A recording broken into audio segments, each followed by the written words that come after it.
자, 우리 옆에 분 서로 인사 나누는 시간 갖도록 하겠습니다. 자, 우리 함께 하신 말씀은 고린도전서 4장 15, 16절입니다. 예, 화장을 고치시는 분이 많네요. 그래서 권면하는 게 주일에 올 때는 화장의 농도를 좀 옅게 하시면 도움이 될 것 같습니다. 고린도전서 4장 15, 16절입니다.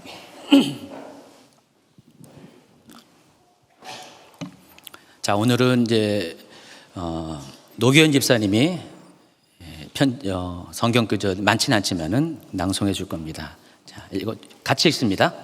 그리스도 안에서 일만 스승이 있을 때 아버지는 많지 아니하니 그리스도 예수 안에서 내가 복음으로써 너희를 낳았음이라.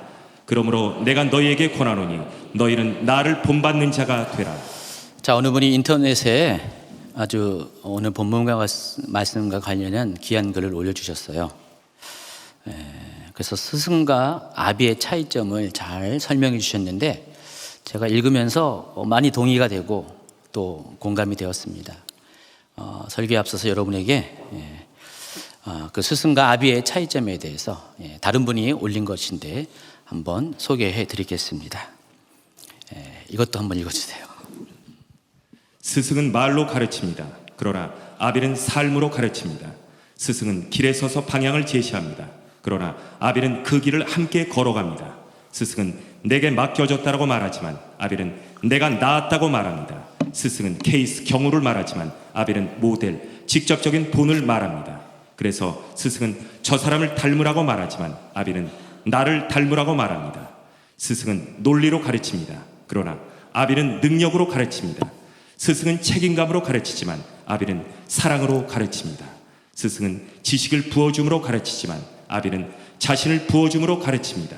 스승은 환경이나 조건이 허락되면 가르치지만 아벨은 악조건 속에서도 가르칩니다. 마지막 같이 할까요? 그래서 스승은 참을 수 있을 만큼만 참고 기다립니다. 그러나 아비는 죽을 때까지 참고 기다립니다.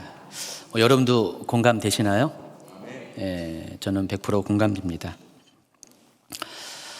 근데 한편 이와 같은 이 스승과 아비의 차이를 목자의 관점에서 다시 정리할 수가 있어요. 그러면은 역시 두 종류의 사람이 존재합니다. 그래서 여기서 말한 스승, 일반적인 스승은 삭슬 받고 양을 돌보는 목자로 비유할 수가 있고, 또 아비는 자기 양을 직접 돌보는 선한 목자로 정리할 수가 있습니다. 그래서 이 삭슬 받고 일하는 목자는 비록 삭을 받는 의무로서 양들을 관리할 수는 있지만은 진정한 목양은 할 수가 없습니다.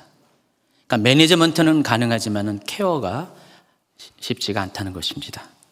그러나 자기 양을 직접 돌보는 목자는 이 관리 차원을 넘어서 양을 사랑하는 진정한 의미의 목양을 할 수가 있다는 것입니다. 저는 스승과 아비는 관리자와 목양자라는 명확한 차이가 있음을 여러분 아시기 바랍니다. 그래서 오늘날 교회에서 필요한 사람이 누굴까요? 관리자인 스승이 필요할까요? 아닙니다. 정말로 양을 아비의 마음으로 사랑하는 그런 목자가 필요합니다. 그런 사람이 진정한 스승이라는 것입니다. 자, 근데 오늘 이 사도 바울이 오늘 본문의 말씀을 꺼낸 이유가 있습니다. 이 고린도전서 자체가 다 이유가 있어서 쓰여지지만 특별히 이 부분에서 사도 바울이 말하고자 한 바가 있습니다. 사도 바울은 직접 자기가 전도해서 세운 고린도 교회이지만은 그 중에 어떤 사람들은 사도 바울의 사도직에 대해서 의심하고 사역에 대해서 말을 많이 하는 사람들이 있었던 것 같습니다. 그래서 사도 바울은 어쩔 수 없이 자신의 사도됨, 자기가 진정한 사도인 것을 증명해야 될 필요가 있었습니다. 그래서 사도 바울은 두 종류의 스승이 있음을 여기서 전제하면서 자신은 관리자로서의 스승이 아니라 아비와 같은 스승임을 밝히고자 합니다. 그래서 여러분이 사도 바울의 진심을 알고자 한다면은 먼저는 15절에서 스승으로 번역한 이 헬라어 단어의 원뜻을 좀 이해할 필요가 있습니다. 자, 15절에서 스승으로 번역한 이 단어가 헬라어로 파이다고스라고 부릅니다. 한번 따라할까요? 파이다고 스스. 예, 헬라어는 스가 많이 들어가요. 예. 그래서 제가 이제 이 단어를 이렇게 꼭 굳이 기억하라는 이유는 꼭 기억해야 될 필요가 있기 때문에 그렇습니다. 근데 이 단어가 여기서는 스승으로 번역했지만은 원래는 그렇게 번역하면 안 돼요. 보호자 또는 관리자로 번역을 해야 한다는 것입니다. 왜냐하면 이 파이다고스는 처음부터 스승이라고 부를 수 없는 지위에 있는 사람을 지칭하는 단어이기 때문에 그렇습니다. 사도 바울 당시에 어느 정도 부유한 가정에서는요, 노예들이 있었습니다.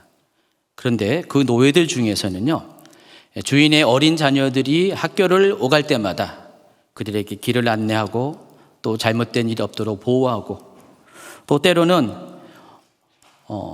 초보적인 그런 지식을 가르치는 가정교사의 역할까지 하는 사람도 있었습니다. 그런 노예들이 있었는데 그들을 부를 때 파이다고스라고 부른다는 것입니다. 오늘 언급된 이 일만 스승은 바로 파이다고스를 말하는 것입니다. 자, 이처럼 이 파이다고스는 신분적으로 감히 스승으로 불릴 수 있는 그런 사람이 아니라는 것을 먼저 아시기 바랍니다. 관리자 또는 보호자로 불러야 마땅한 사람이라는 것입니다. 더군다나 이들이 보호하는 대상은 아직 어린 아이였을 때 그것이 가능해요. 제가 예전 어느 설교 가운데 또 이렇게 이 파이다고스와 관련된 두 단어를 소개했어요. 헬라어에서 우리식으로 따지면은 영유치부, 아직 초등학교 들어가기 전의 아이들을 부르는 헬라어 단어가 파이디온이라고 그랬어요. 그리고 그 이상의 티네이저까지 애들을 구분하는 게 파이다리온이라는 단어를 썼어요. 그래서 이 파이다고스는 이 파이디온과 파이다리온 두 아이들을 다 포함하는, 그들을 다 관리하는 그런 사람들을 말하는 것입니다. 그런데 어느 정도 나이가 되면 어떻게 될까요? 지금은 자기가 이 아이들이 어리기 때문에 보호하고 또 지키는, 때로는 초보적인 지식까지 가르치는 위치에 있었지만은 어느 정도 가령 한 중고등학교 정도 되면 어떻게 돼요? 그 아이들이 자라면은 신분적으로 그 아이들은 자기의 주인이 돼요. 더 이상 그 아이들을 가르칠 수 있는 수준이 되지 않는다는 것입니다. 그래서 이 파이다고스는 스승은 스승이지만은 한계가 있는 스승이라는 것을 아시기 바랍니다. 갈라디아서 3장 24절에서 사도 바울은 이 파이다고스를 초등교사로 소개를 합니다. 개역 개정에서는 초등교사라고 말하고 개역 한글의 예전 번역에서는 여러분이 익숙한 몽학 선생이라고 부릅니다. 한번 그 부분도 읽어주시기 바랍니다. 이같이 율법이 우리를 그리스도에게로 인도하는 몽학 선생이 되어 우리로 하여금 믿음으로 말미암아 의롭다함을 얻게 하려 함이니라. 개역 한글의 번역이 몽학 선생이고요. 개역 개정은요. 이같이 율법이 우리를 그리스도께로 인도하는 초등 교사가 되어 우리로 하여금 믿음으로 말미암아 의롭다함을 얻게 하려 함이라. 여러분, 그래서 이 파이다고스 단어가 충분히 이해가 되죠. 이해되시는 거 맞아요? 예. 그래서 이 파이다고스 몽학 선생, 초등 교사는 자기가 가르치는 대상이 아직 어린아이일 때만 관리자로서의 스승의 역할을 제한적으로 할 수 있는 그런 사람인 것입니다. 그래서 한계가 있는 스승의 역할을 하는 사람입니다. 자, 그런 의미에서 사도 바울은 율법을 몽학 선생으로 비유했습니다. 그러니까 율법은 역할은 어디까지요? 아직 우리가 영적으로 어린 아이에 있을 때까지만 유효하다는 것입니다. 그래서 율법의 역할은 이거예요. 죄를 깨닫게 하고 또 죄를 깨닫게 했으니까 죄를 짓지 않도록, 선을 넘지 않도록 울타리가 되어주는 것이 율법이라는 것입니다. 그러나 이제 영적으로 성장해서 하나님을 진짜로 자기의 어떤 그 자의권으로 알아가는 그런 나이가 되면, 영적인 나이가 되면은 율법은 유효하지가 않습니다. 물론 율법은 여전히 존재하지만은 율법에 매여 있는 그런 단계는 아니라는 것입니다. 자, 그런데 바울은 스승으로서의 자신의 역할을 이와 비교하면서 그리스도 안에서 복음으로 너희를 낳았다라고 표현합니다. 그래서 이 바울의 표현으로 보면은 바울은 어떤 사람인가? 파이더거스가 아니라 오늘 제목처럼 한번 볼까요? 아비된 스승, 아비된 스승으로 자신을 언급을 하고 있습니다. 자, 오늘 이 고린도전서 4장 15절과 갈라디아서 3장 24절을 교차해서 연구해 보면 중요한 두 단어가 나옵니다. 복음과 율법입니다. 그래서 파이다고스는 율법과 관련된 단어예요. 그러니까 율법의 기준을 가지고 영적으로 어린 성도들을 관리하는 사람, 관리자, 보호자가 파이다고스. 그러나 아비된 스승은 어떤 사람입니까? 복음으로 나온 성도들을 목숨을 다해서 사랑해주는 진정한 스승을 가리키는 것입니다. 그러기에 사도 바울은 율법이 아닌 복음으로 그들을 낳았다고 지금 선언을 하고 있습니다. 아까 9시 예배 때 교사들 중심으로 예배를 드렸잖아요. 지금도 교사는 없겠지만 많은 셀리더들이 있습니다. 여러분은 어떻습니까? 여러분은 파이다고스 씁니까? 아니면 아비된 스승입니까? 또 여러분은 파이다고스만 알고 있습니까? 아니면 아비된 스승을 지금 만나고 있습니까? 어찌되었든 사도 바울이 이 고린도 교회 성도들에게 이와 같은 말을 하는 이유는 실제로 고린도 교회가 바울의 복음 전도회에서 탄생된 교회이기 때문입니다. 자, 고린도 교인들이 처음으로 복음을 접한 때가 바울이 제2차 전도 여행 중인 AD 49년경입니다. 사도 바울은 그 전에 제1차 복음 전도 여행을 했고 그때 주로 아시아에서만 복음을 전했습니다. 그래서 갈라디아 지방 중심으로 지금 터키 지방 중심으로 복음을 전했고요. 돌아오자마자 AD 49년에 예루살렘 공의회가 있었고요. 거기에서 이방인에게 복음을 전하는 것에 대한 기준이 쫙 정해져 있잖아요. 율법과 관련돼서. 그리고 나서 사도 바울은 다시 안디옥에 돌아가서 재파송을 받습니다. 그래서 제2차 전도 여행이 시작됐는데 AD 49년부터 51년까지 약 2년의 시간 동안에 사도 바울은 전도 여행을 떠납니다. 처음에는 1차 전도 여행 때 다녀갔던 갈라디아 지방을 중심으로 해서 에베소까지 가서 두로아까지 가서 복음을 전했고요. 지도 좀 한번 보여주시기 바랍니다. 그리고 이번에는 바다를 건너서 유럽으로 처음으로 진출합니다. 그래서 유럽의 관문인 빌립보에서 복음을 전했고 교회를 세웁니다. 그리고 어디를 갑니까? 데살로니가, 그리고 베레아, 그리고 아테네, 그리고 마지막으로 고린도에 도착을 하게 됩니다. 이 내용이 사도행전 17장, 18장에 기록이 되어 있는데 그중에서 우리 18장에 있는 몇 구절을 고린도와 관련된 몇 구절을 한번 읽도록 하겠습니다. 그 후에 바울이 아덴을 떠나 고린도에 이르러 안식일마다 바울이 회당에서 강론하고 유대인과 헬라인을 권면하니라. 1년 6개월을 머물며 그들 가운데에서 하나님의 말씀을 가르치니라. 자, 그런데 이 바울이 고린도에 도착했을 때 충격을 받습니다. 이 고린도 교회가 예사롭지 않은 교회이기 때문에 그렇습니다. 고린도라는 도시가, 이 고린도는 바다를 끼고 있는 항구 도시예요. 뭐 지금도 그렇지만은 지금은 안 그래요. 우리 인천도 항구 도시인데 예전에 올라갈수록 항구 도시는 어떻게 해요? 굉장히 모든 것이 건강하지 못합니다. 음란하고 우상 숭배가 강하고 고린도가 그런 도시였습니다. 너무나 부패한 도시였고요. 많은 죄악들이 있는 도시였습니다. 그래서 사도 바울은 고린도에 도착해서 심히 떨었다고 고백을 해요. 고린도전서 2장 3절입니다.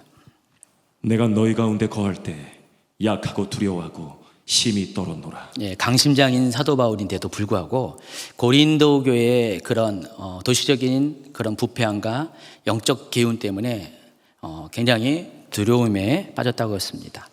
웬만하면 그러면은 잠시 있다가 그냥 떠나가야 되는데 사도 바울은 그렇지 않고 그렇게 말하면서도 무려 1년 6개월 동안을 거기 머뭅니다. 여러분 제3차 전도 여행이 이제 곧 이어지는데 그때 에베소에서 사도 바울이 3년 동안 머물렀어요. 그래서 사도 바울의 전 사역 기간에 전도 여행 그런 사역 기간 동안에 에베소 말고 가장 오래 머문 데가 고린도입니다. 굉장히 도시적인 배경이 굉장히 어두운 곳임에도 불구하고 사도 바울은 1년 6개월 동안을 거기 머물렀습니다. 그리고 사도 바울은 그곳에서 자기와 같은 업을 갖고 있는 아굴라를 만났고요. 그래서 거기서 천막 만드는 일을, 생업은 천막 만드는 일을 하면서 정말 힘겹게 어렵게 자비량으로 사역을 하게 됩니다. 그래서 온 마음과 온 힘을 다해서 한 사람 한 사람에게 복음을 전합니다. 사도 바울이 자비량으로 일을 하면서 1년 6개월을 거기서 지냈다는 것은 무슨 말을 의미할까요? 그만큼 사도 바울이 거기서 버텨내는 것이 쉽지 않은 것이에요. 만약에 사도 바울을 이렇게 환영하고 존경해주고 그런다면 굳이 천막 만드는 일을 하면서까지 그 일을 안 해도 될 건데, 사도 바울은 그런 상황이 아니었던 것 같습니다. 어쨌든 사도 바울은 정말 애쓰고 노력하고 힘든 과정을 통과하면서 1년 6개월을 버틴 과정 가운데 결국 그곳에도 교회가 탄생하게 됩니다. 그런 입장에서, 사도 바울의 입장에서 보면은 고린도 교회는 어때요? 힘들고 어려운 교회는 맞지만은 그럼에도 불구하고 애착이 가는 교회입니다. 고생하면서 탄생한 교회가 있는 곳이기 때문에, 그래서 사도 바울이 그리스도 안에서 내가 너희를 낳았다고 지금 선언을 하고 있다는 것입니다. 자, 이와 같은 관점에서 오늘날의 교회도 두 종류의 교회가 있음을 여러분이 기억하시기 바랍니다. 첫 번째 교회는 개척자가 세운 교회고요. 두 번째 교회는 후임자가 치리하는 교회입니다. 무슨 교회든지 간에 처음에 한 사람의 헌신이 있어서 교회가 설립이 됩니다. 주임절기도 마찬가지로 저하고 최은영 목사님, 그리고 우리 집에 두 자녀, 또 강아지 2마리까지 합쳐서 그렇게 시작을 했습니다. 개척자가 세운 교회는 다 동일하지만은 이렇게 교회가 서간다는 게 너무 힘들잖아요. 그래서 초기에는 정말 온 마음과 온 힘이 쏟을 수밖에 없습니다. 그러지 않고서는 교회가 저절로 서는 건 아닙니다.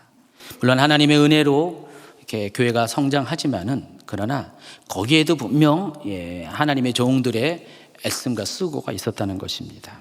그런 교회가 개척자가 설립한 교회입니다.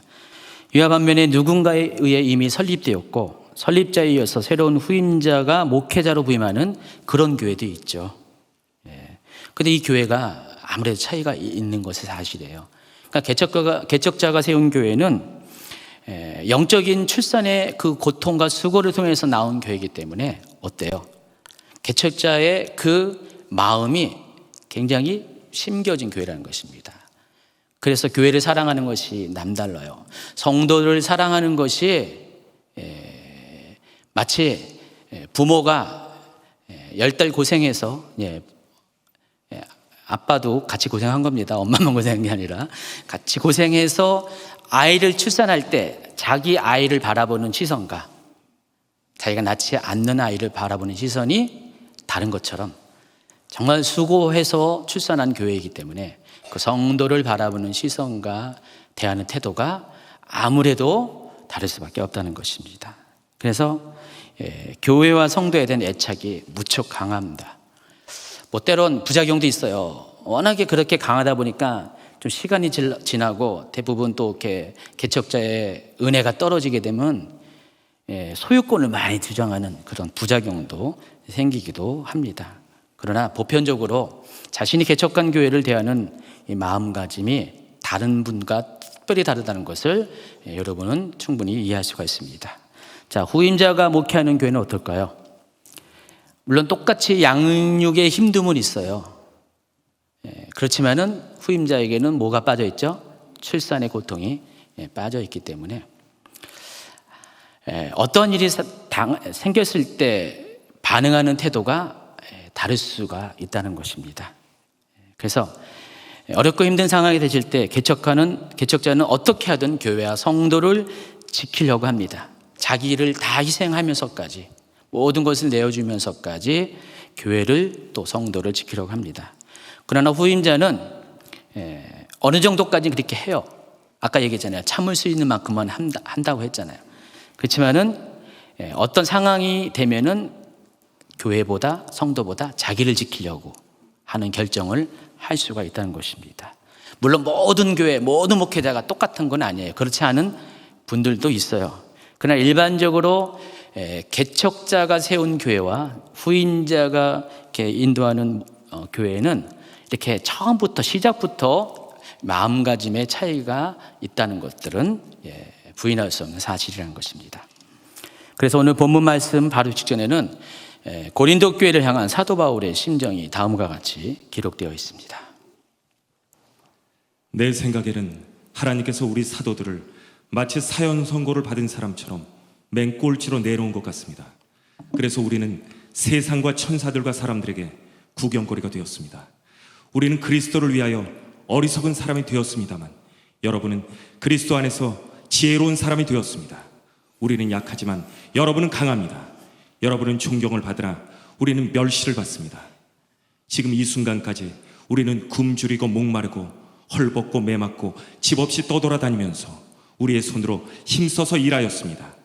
우리는 저주를 받지만 축복해주고 핍박을 당하여도 참고 인내하며 모욕을 당하여도 다정한 말로 대답하였습니다. 바로 이 순간까지 우리는 세상의 쓰레기와 만물의 찌꺼기가 되었습니다. 여러분을 부끄럽게 하려고 이 글을 쓰고 있는 것이 아닙니다. 오히려 여러분을 내 사랑하는 자녀로 생각하여 훈계하기 위해 쓰고 있습니다. 자, 이 구절을 통해서 정말 고린도 교회를 사랑하는 아비의 마음으로서 사도 바울의 심정이 어떠한가를 우리가 파악할 수가 있습니다. 아비의 마음을 가진 스승은 부모가 자녀를 위하는 마음과 동일합니다. 그래서 나는 비록 저주와 핍박을 받더라도, 나는 고생을 하더라도 내 자녀만큼은 축복되고 잘 되기를 원하는 것, 바로 그게 바로 아비의 마음을 가진 스승의 그런 생각이라는 것입니다. 제가 개인적인 간증을 하겠습니다. 오래전 일인데 20년 전으로 거슬러 올라갑니다. 제가 제자훈련 이렇게 처음에 시작할 때 번번이는 아니지만은 종종 이렇게 생각날 때마다 이렇게 하는 간증이 해당합니다. 1995년에 제가 처음으로 전도 사역을 시작했습니다. 벌써 24년 됐는데 당시 이제 인천 주안에 있는 성결교단에 속한 우리 교회 사이즈보다 약간 작은 교회에서 전도사 사역을 3년 동안을 했습니다. 당시 저는 이제 사역과 직업을 병행하고 있었어요. 사도 바울처럼 그런 것 같습니다. 여러 가지 힘든 시기였어요. 저도요. 여러 가지 훈련을 받아야 되는 힘든 시기, 또 바쁜 것은 기본인 그런 때였습니다. 첫 해는 뭘 하고 지나간지는 기억이 별로 안 나요. 그다지 이렇게 뭘 한 것 같지는 않아요. 그런데 2년 차가 되는 1996년부터 하나님께서는 제게 목회가 무엇인가에 대한 귀중한 경험들을 하게 됐고, 이것은 전혀 예측하지 못한 우연한 기회, 하나님 앞에서는 필연이지만은 사람의 입장에서는 우연한 기회에 이런 일이 시작했습니다. 어느 날 제가 이제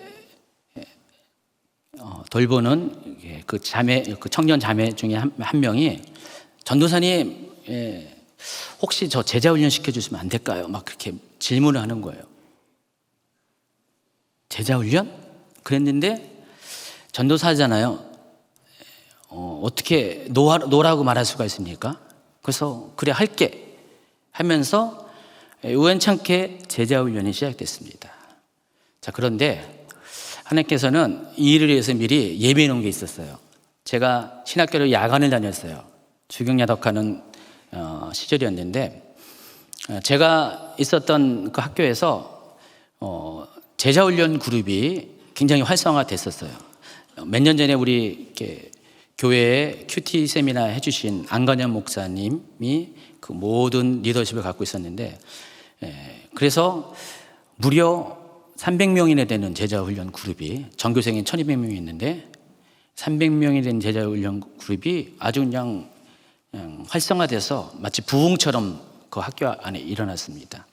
근데 그때 저도 제자훈련 받을 기회가 있었어요. 사람들이 계속해서 학우들이 저를 쫓아다니면서 우리 김규 형제도 제자훈련 받지 그래. 그런데 저는 3년 동안 도망 다녔거든요. 진짜 도망 다녔어요.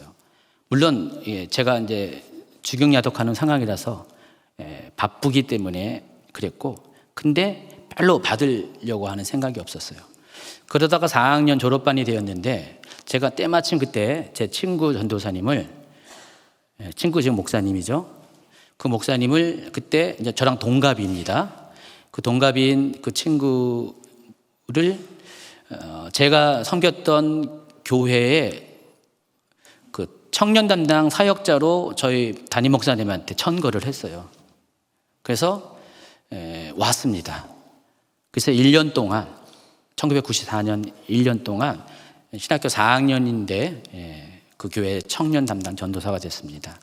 그때 청년이 뭐 교회 돌아다니는 청년은 한 몇십 명 됐는데 청년부와 관련된 청년은 10몇 명밖에 안 됐어요. 굉장히 청년부가 약했습니다.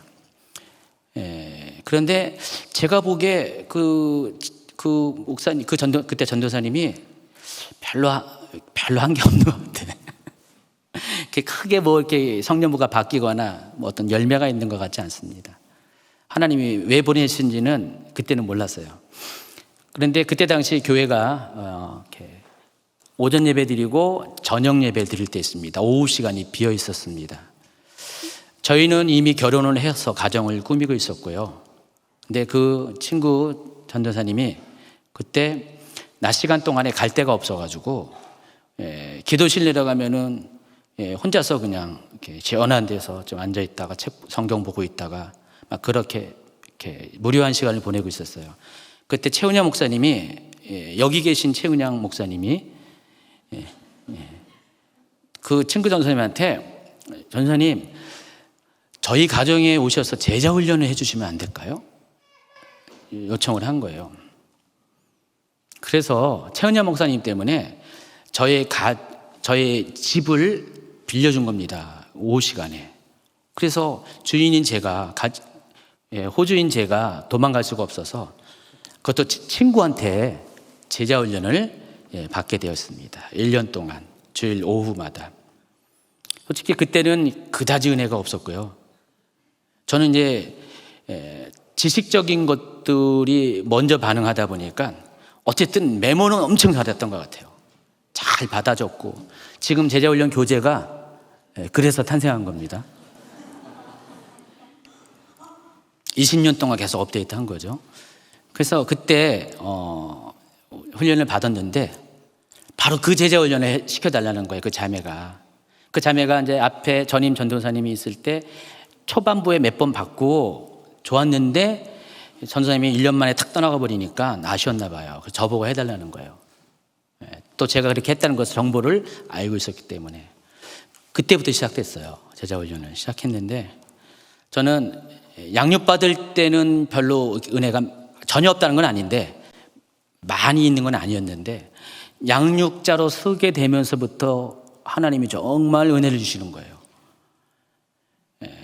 그 양육 받는 청년들도 감격되고 울면서 아멘하면서 이렇게 양육을 받지만은 가르쳐주는 저도. 그래서 제가요 그때 제자 훈련을 하면서 이제 말씀 이렇게 나눈 시간 다 끝나고 거의 매번 30분 1시간을 같이 기도한 것 같아요. 그리고 저도 모르게 자연적으로 성령이 이끌어 주셔가지고 청년들을 하나하나 붙잡고 개인적인 기도를 해주는 거예요. 그러다 보니까 막 제 입에서 막 예언이 막 터져 나오고요. 그랬었어요. 제가 여러분에게 있잖아요. 우리 교회 오신 분들은 최은영 목사님만 예언한다 했더니 알고 봤더니 김기호 목사님도 예언한다. 특별히 저는 이제 심령 기도를 많이 해주는데 근데 그때 하나님이 그걸 열어주신 거예요. 자연적으로. 한 1년 동안을. 제가 직장 생활 병행하면서 굉장히 바빴는데 1년 동안에 6팀을 인도했습니다. 여러분 이렇게 별로 안 놀라죠? 그때 정말 저는 6개 팀을 한 번 할 때마다 3시간, 4시간이잖아요. 그를 이렇게 주중에, 주일에 그렇게 인도를 했는데 하나님이 참 그걸 통해서 청년부를 폭발적으로 부흥시켜 주셨어요. 그래서 수적으로도 몇 배 부흥이 있습니다.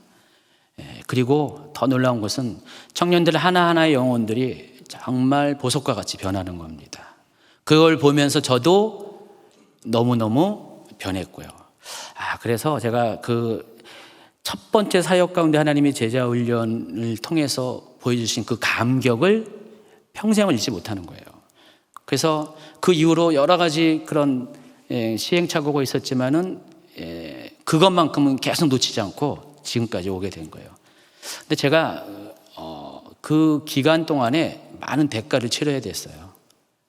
여러 가지 힘든 과정 가운데 해야 됐고, 시간들 들였고, 또 재정까지도 막 그랬어요. 제가 청년들 때문에 제가 있었던 조그만 차를 팔고 승합차를 구입했어요.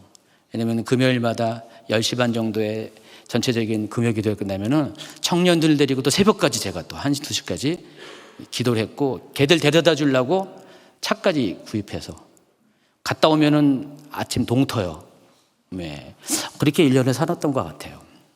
하나님이 정말 은혜를 많이 부어줬습니다. 또 제 미래를 위한 준비하는 것들이 있었는데 그것도 그냥 포기했어요. 내려놨어요. 제가 시험도 준비해야 되고 이런 것들도 그것에 대해서 다 내려놨습니다.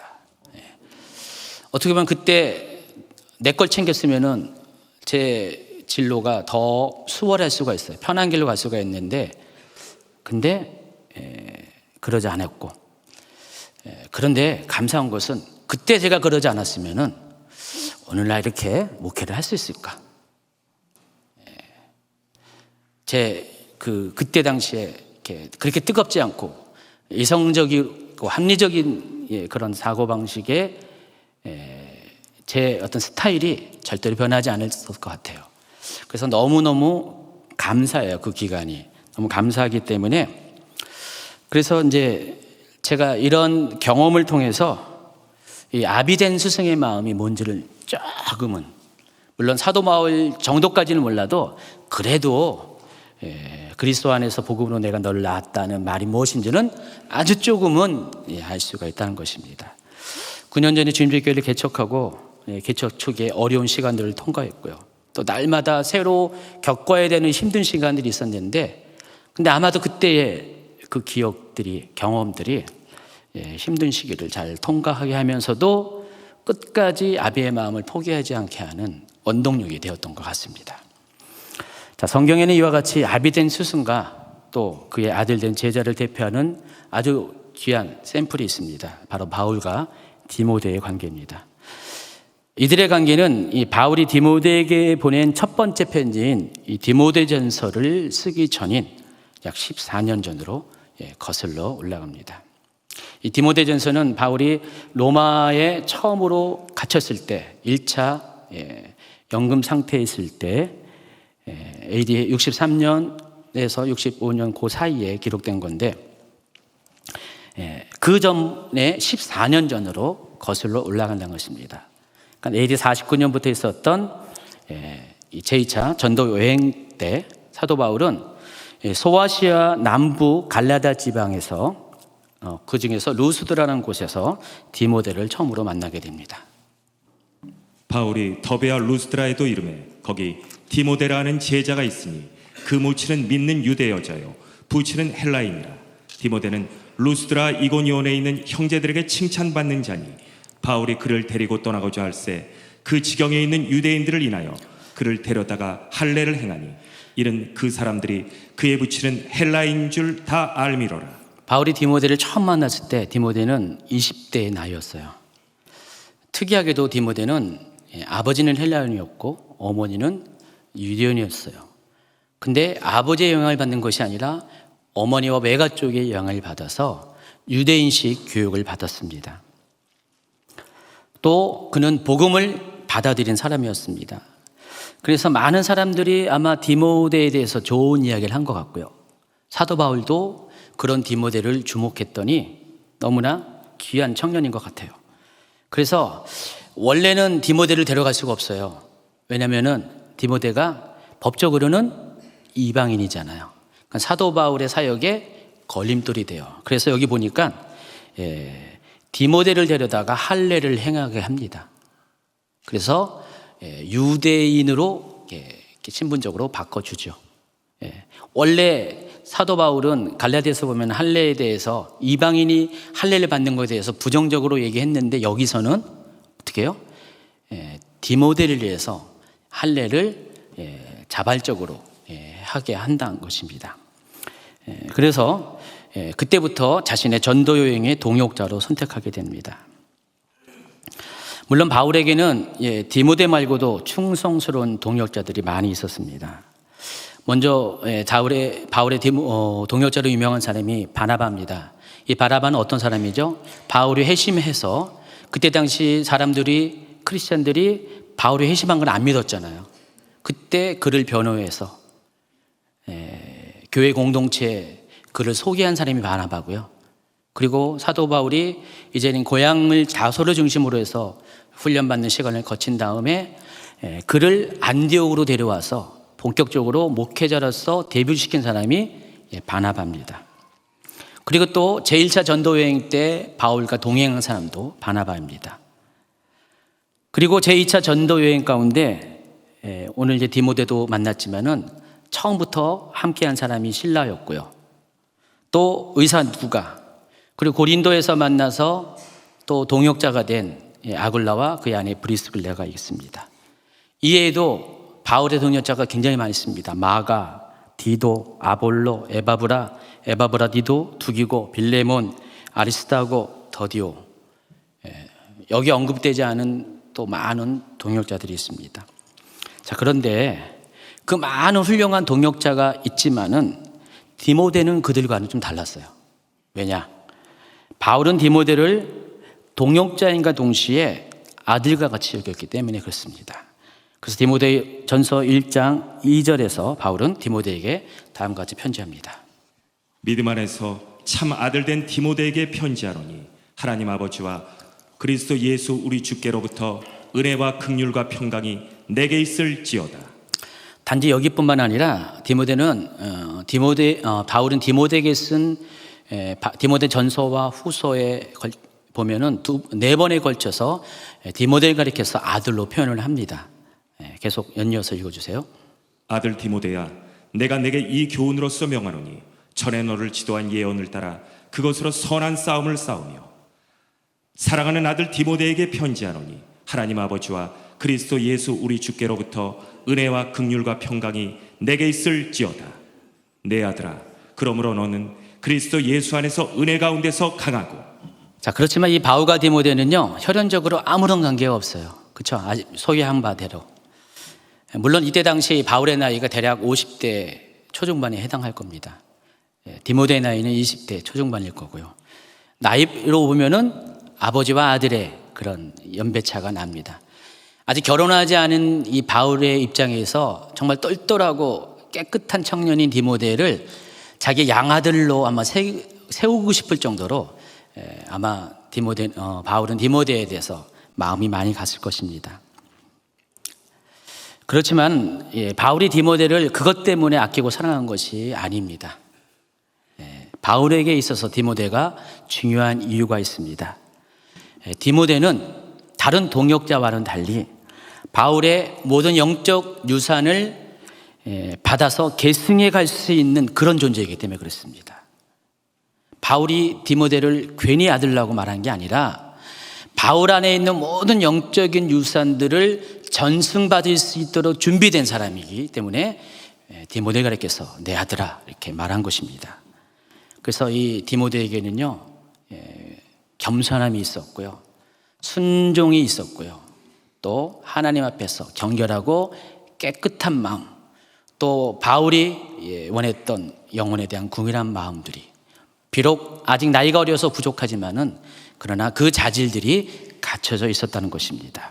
그래서 이후 바울과 디모데는 거의 동일한 패턴을 따라서 주의 일을 함께 동역합니다. 먼저 바울이 하는 일이 뭘까요? 개척자로서 일을 합니다.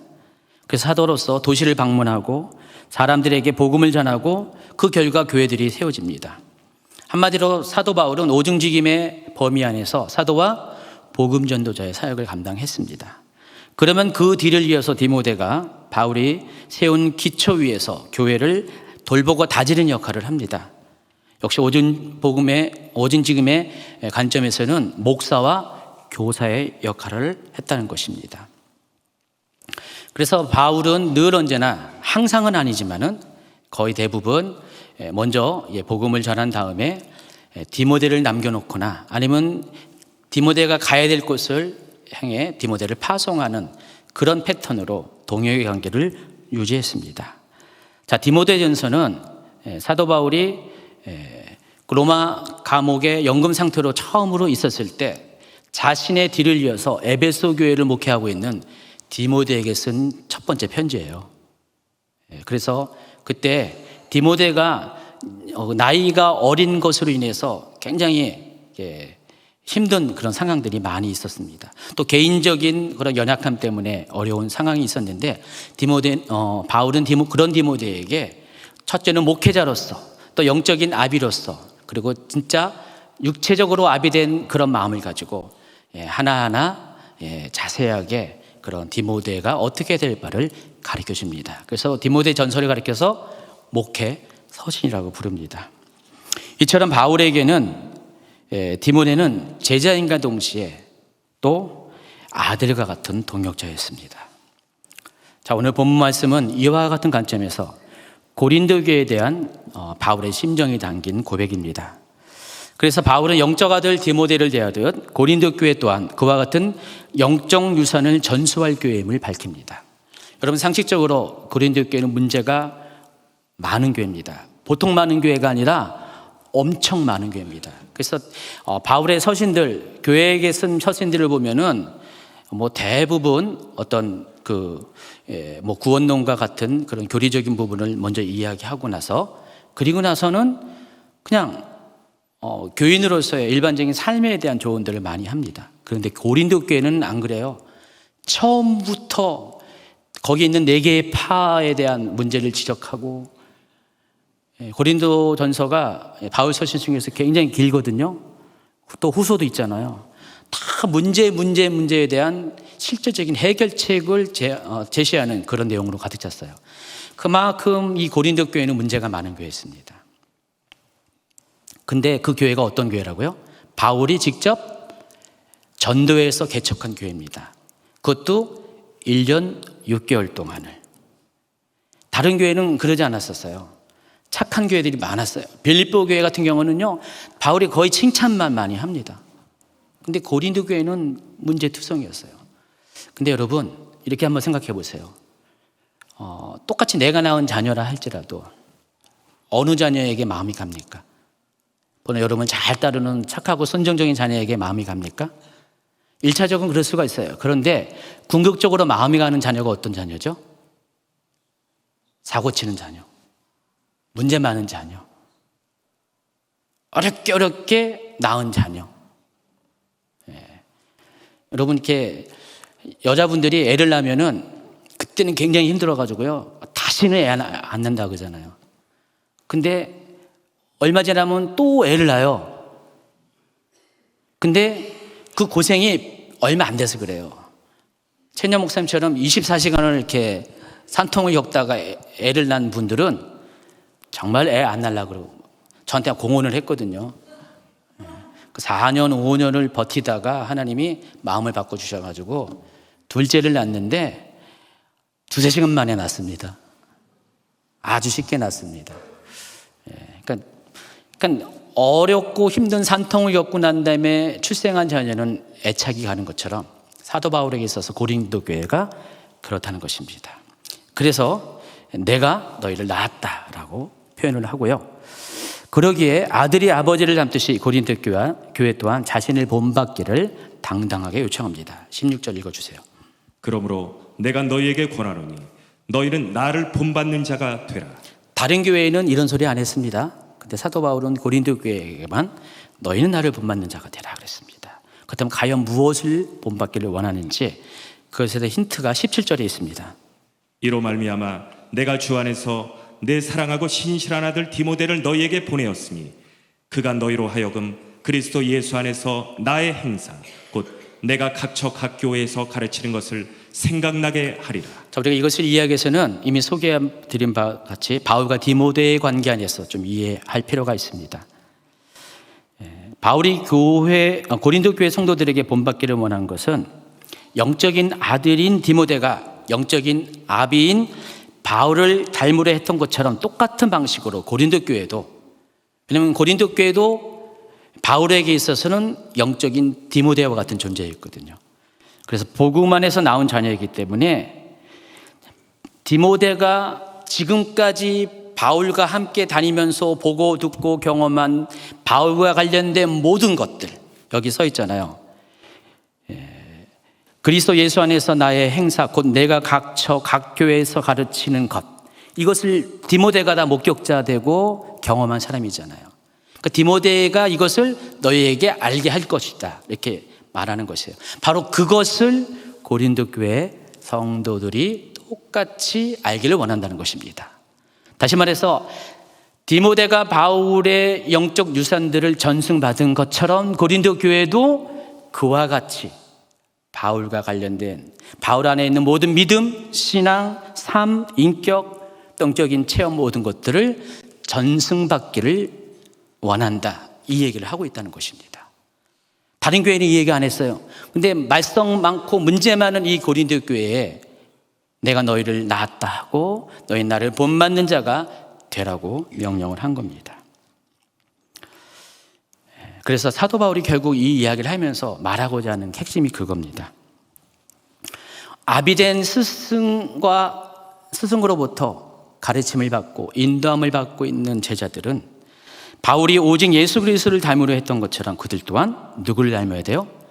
영원한 스승이신 예수님을 닮기를 원한다라는 것이 이 메시지 안에 들어가 있다는 것입니다. 결론을 맺는데, 제가 설교를 시작하면서 아까 스승과 아비의 차이점에 대해서 소개를 해드렸는데, 이번에는 여러분이 한번 읽어보세요, 같이. 그러면은 제가 지금 설명한 것이 더 마음에 다가올 것 같습니다. 한번 같이 읽어볼까요? 스승은 말로 가르칩니다. 그러나 아비는 삶으로 가르칩니다. 스승은 길에 서서 방향을 제시합니다. 그러나 아비는 그 길을 함께 걸어갑니다. 스승은 내게 맡겨졌다라고 말하지만 아비는 내가 낳았다고 말합니다. 스승은 경우를 말하지만 아비는 모델을 보여줍니다. 그래서 스승은 저 사람을 닮으라고 말하지만 아비는 나를 닮으라고 말합니다. 스승은 논리로 가르칩니다. 그러나 아비는 능력으로 가르칩니다. 스승은 책임감으로 가르치지만 아비는 사랑으로 가르칩니다. 스승은 지식을 부어줌으로 가르치지만 아비는 자신을 부어줌으로 가르칩니다. 스승은 환경이나 조건이 허락되면 가르치지만 아비는 악조건 속에서도 가르칩니다.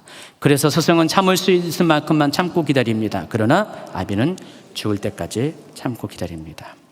이와 같은 의미에서 예수님은 참된 스승의 모델이고요, 또 사도 바울 또한 그와 같이 삶을 산 진정한 스승이라는 것입니다. 오늘이 무슨 날이죠? 어버이 주일과 스승의 날, 스승의 주일을 동시에 기념하는 날입니다. 오늘 9시 예배 가운데 교사분도 있었고, 지금도 일부의 청년 교사분들이 계시고, 또 교사의 역할을 하는 또 리더들이 많이 있습니다. 또 그분들에게 여러분 권면합니다. 여러분도 이와 같이 당당하게 사도 바울처럼 나를 본받는 자가 되라 라고 말할 수 있도록 여러분부터 예수님부터의 귀한 영적 유산을 다 받을 수 있는 그런 준비된 디모데가 되길 바랍니다. 그리고 그 다음은 정말 여러분이 이렇게 모양하고 돌보는 사람들에 대해서 더 이상 관리자가 아니라 페다고스스가 아니라 진정한 아비된 스승으로서 여러분의 모든 것들을 다 쏟아붓을 수 있는 그런 스승이 되길 바랍니다. 교회는 이런 관계가 다 있어야 돼요.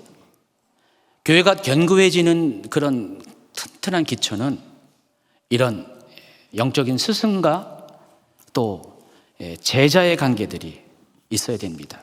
교회는 이런 것들이 계속 전승이 되어야 돼요. 영적인 유산들이 계속해서 대물림이 되어야 된다는 것입니다. 여러분, 오늘날 이 세상의 교육들이 다 무너지고 있습니다. 한국은 그 무너짐의 속도가 너무나 빠르고 있습니다. 이미 교실에서의 교사의 권위는 거의 사라지고 없습니다. 개인적으로 아이들이 존경하고 싶어도 교사가 받아들이지 못할 정도로, 왜냐하면 그 분위기가 그렇기 때문에 교권이 무너지고 있고 교사와 학생들의 관계가 옛날과 같지 않습니다. 그런데 그럼에도 불구하고 교회는 달라야 한다는 것입니다. 아까 간증을 하는데 편지를 읽는데 우리 중학교 2학년 예지가 그러더라고요. 학교에서는 선생님부터 느끼지 못했던 것을 교회에서 느꼈다는 거예요.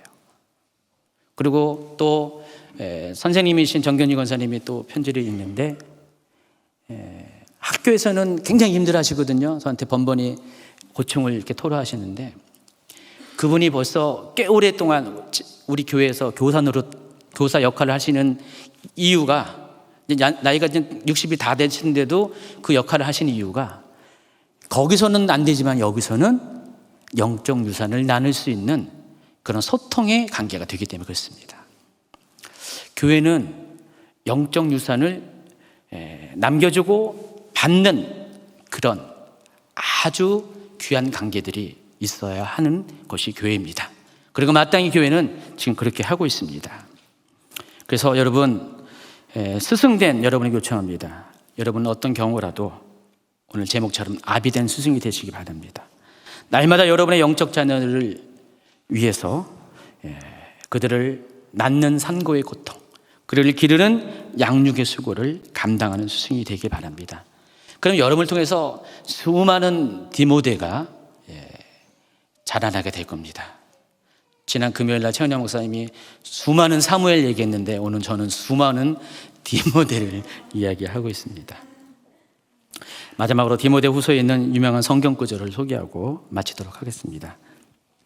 내 아들아, 그러므로 너는 그리스도 예수 안에 있는 은혜 가운데서 강하고 또 내가 맡은 많은 증인 앞에서 내게 들은 바를 충성된 사람들에게 부탁하라. 그들이 또 다른 사람들을 가르칠 수 있으리라. 여러분 이 말씀 충분히 이해하시죠? 바로 여러분이 이렇게 되어야 되기 바랍니다. 나는 주일학교 교사 안 합니다. 그게 아니라 여러분이 여러분에게 맡겨진 영혼에게 이와 같이 아비된 스승이 되어서 그들을 통해서 또 다른 증인들이 나올 수 있는 그런 놀라운 열매들을 맺는 여러분 되기를 예수님을 축원합니다.